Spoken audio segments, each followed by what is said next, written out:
நம்ம இன்னைக்கு என்ன பார்க்க போறோம்னா ஃபினான்ஸ் கமிஷன் எந்த ஆர்டிகலில் வருதுன்னா 280 ஆர்டிகல் 280 வருது. இது ஒரு constitutional body form by president of India. Every 5 years once வந்து இதை வந்து லீடர் வந்து மாறிக்கிட்டே இருப்பாங்க. அதான் கான்ஸ்டியூஷன் எவ்ரி 5 இயர்ஸ். ரெக்கமெண்டட் இதனோட மெயின் ஃபங்க்ஷன் பார்த்தா recommend distribution of tax between central and state சஜஸ் how fund should be allocated among states. அதுக்கப்புறம் recommended principles governing grants in states. அடுத்து advise measure to improve the financial position of local bodies. 4 function சொல்லியிருக்காங்க. டேக்ஸுக்கும் சென்டருக்கும் ஸ்டேட்டுக்கும் டேக்ஸை distribute பண்ணுறது. அதுக்கப்புறம் அந்த டேக்ஸை distribute பண்ண டேக்ஸை சென்டருக்கு மட்டும் ஸ்டேட்டுக்கு எப்படி ஷேர் பண்ணணும். 30 ஸ்டேட் இருக்குன்னா 30 ஸ்டேட்டுக்கு எப்படி டிஸ்ட்ரிபியூட் பண்ணணும். கவர்னிங் எய்ட்ஸ் டு ஸ்டேட், எந்த ஸ்டேட்டுக்கு நிறைய கிராண்ட் எய்டு கொடுக்கணும். அப்புறம் financial position of local bodies, panchayat முனிசிபாலிட்டிஸ்க்குலாம் எவ்வளோ கொடுக்கணும் அப்படின்ட்டு. இப்போ இருக்கிறது 15th சேர்மன் இருக்கார். அவர் பேர் என்கே சிங்.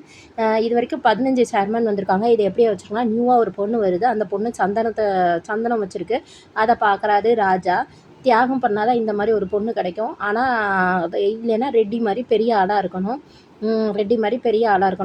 கடல் அளவுக்கு ரெட்டி மாதிரி கடல் அளவுக்கு அதான் ஷீ லேட்டு ரெட்டி மாதிரி கடல் அளவுக்கு நிறைய இது வச்சுருக்கணும். இல்லைன்னா செத்துருவேன் அப்படின்னு சொல்லிட்டு செத்துருவான். கிடைக்காதவங்க என்ன பண்ணுவாங்க, செத்துருவாங்க. இல்லை அடிமை மாதிரி வாழ்வாங்க. ஒருத்தருக்கு கிடைச்சவங்க செத்துருவாங்க, கிடைக்காதவங்க அடிமை மாதிரி வாழ்வாங்க. அப்புறம் 9th 9ஆம் கிளாஸ் படிக்கும்போது நம்மளாம் என்ன பண்ணுவோம், பேண்ட் போடுவோம். 8ஆம் கிளாஸ் வரை நிக்கர் போட்டிருப்போம். 9ஆம் கிளாஸ் அவ்வளோ பேண்ட் போடுவோம். 10 மணிக்கு என்ன பண்ணுறாங்க, 10 AM 10 AMக்கு கிட்டத்தட்ட 2வது ஷிஃப்ட் முடியும். அதான் AM 10 AMக்கு குஷ்ன்னு நம்ம பேசிகிட்டே அப்படியே மூவ் ஆகும். அடுத்த 11 11 மணிக்கு ரங்கராஜன். 11 மணிக்கு நம்ம வந்து திரு சாமி சிலையெல்லாம் மூடிடுவாங்க, ரங்கராஜனை மூடிடுவாங்க. அடுத்த விஜய். 12 மணிக்கு நம்ம யாராவது சொன்னால் கேட்போமா, கேட்க மாட்டோம். 13 மணி அடுத்தது தூங்கி எழுந்தோன்னா, அதாவது 12 மணி முடிஞ்சோன்னே நம்ம தூங்கி எழுந்தோன்னே எப்படி இருப்போம், ரெடியாக இருப்போம். எங்கே போகிறதுக்கு, என்கே சிங்கை பார்க்குறதுக்காண்டி ரெடியாக இருப்போம். இப்போவும் என்கே சிங் தான். இப்போவும் யார், என்கே சிங் தான். ஃபஸ்ட்டு நியூவாக ஒரு பொண்ணு வந்துச்சு. அந்த பொண்ணு சந்தனம் வச்சுருக்கு. அதை பார்த்தா ராஜா ஒன்று தியாகம் பண்ணணும், இல்லைன்னா ரெட்டி மாதிரி கடல் அளவுக்கு செல்வம் இருக்கணும். அப்படி இல்லை அப்படின்னா கிடைக்கலன்னு சொல்லிட்டு செத்துருவான். சீல சாவான். அப்படி இல்லைன்னா ஸ்லேவ் மாதிரி அடிமை மாதிரி யாரோ பிடிச்சவங்க கிடைக்காதனால பிடிக்காதவங்கள கட்டிக்கிட்டே வாழ்வான். தான் ஸ்லேவ் மாதிரி. அடுத்த 10 மணிக்கு 9ஆம் கிளாஸ் படிக்கும்போது நம்ம பேண்ட் போடுவோம். 10 மணிக்கு குசுன்னு பேசிட்டு செகண்ட் ஷிஃப்ட் முடிஞ்சு பீப்புளெலாம் வெளியில் வருவாங்க வேலைக்கு போயிட்டு. 11 மணிக்கு ரங்கராஜனுக்கு, அதாவது திருப்பதியில் 11 மணிக்கு கோயில் க்ளோஸ் ஆகும். ரங்கராஜன். 12 மணிக்கு என்னென்னா 12 மணிக்கு யாராவது சொன்னால் நம்ம காதில் விழாது.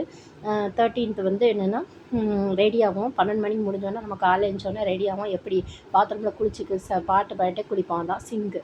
Okay, that's all. இதுதான் ஷார்ட்கட். இது ஃபினான்ஸ் கமிஷனுக்கு.